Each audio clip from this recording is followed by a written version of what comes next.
Good morning.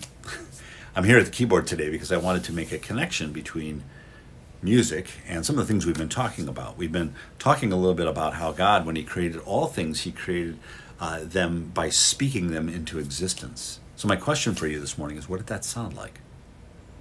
Could we have heard it if we were there? Well, possibly. But what we do know about God is He's pure spirit. So how could that have been something that would have had frequency and like my voice right now? I mean, the reason you're even watching this video and hearing it is because there's frequencies being generated from one device to another throughout the internet, right? But it first originated here, and before it came here, where was it? It was here, not in the brain, but in the intellect, in my intellect. And God, who has an infinite intellect, spoke everything into existence. And so this is true with music, by the way. We know that the angels are singing glory to God in heaven. It's in the scriptures, it's in the prayers of our worship.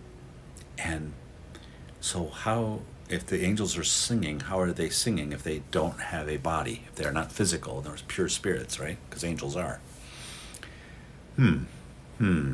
So, they have intellect. They can sing in their mind. In fact, I can sing in my mind. I don't know if you can do this too, by the way. This is just a simple exercise of a power we've been given in our intellect.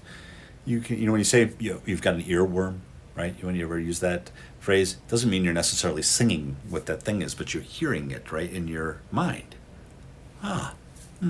What is that? That's music. It's in your mind. How did Beethoven write the Ninth Symphony, even though he was deaf? Well, because he was so trained in his music that he could hear that symphony in his mind. And he composed it on paper, and others who had the ability still to hear and work together as musicians with a conductor, boom, magic, right? It's not magic, it's just, that's a natural reality connected to supernatural gifts that God gives us, if we allow it to be so. So music is extremely powerful in people's lives because it really does show us how all this connects together. And what I want to leave with you with today is this idea of frequency and how important frequencies are. We know that radio is something that is dependent upon the frequency. You tune into a radio station and you get that frequency, and it translates what was being communicated through that frequency, and then you can hear it and it makes sense to you. As I mentioned, this is happening across the internet like billions of times every second. And it's amazing that we're able to decipher all that. Now, light has frequency, sound has frequency, and those frequencies can impact us, right, in a specific way. Why? Well, because I think physically can impact, not spiritually, but physically as well. Why? Because we are made up of mostly water. And water can be affected by frequency. There's incredible scientific studies done on this, and there's some of recent with a company that I'm working with, but I've known about this for many years, where, for example, you could say the word thank you to water continuously over and over, and they have shown that by doing this, that the actual structure of the water changes.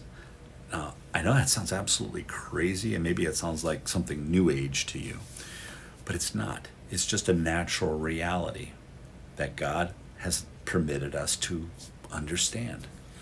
So He wants us to use it to our advantage, for the good. That's what He wants us to do. Primarily, what do I think He wants us to use it for? For healing.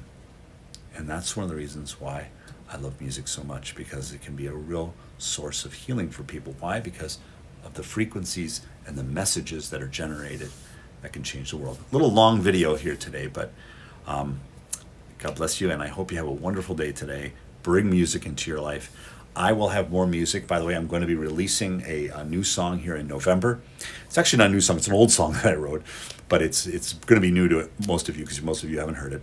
It's called Virgin Clothed with the Sun, and it's in regards to the book of Revelation chapter 12 and the image of Our Lady of Guadalupe.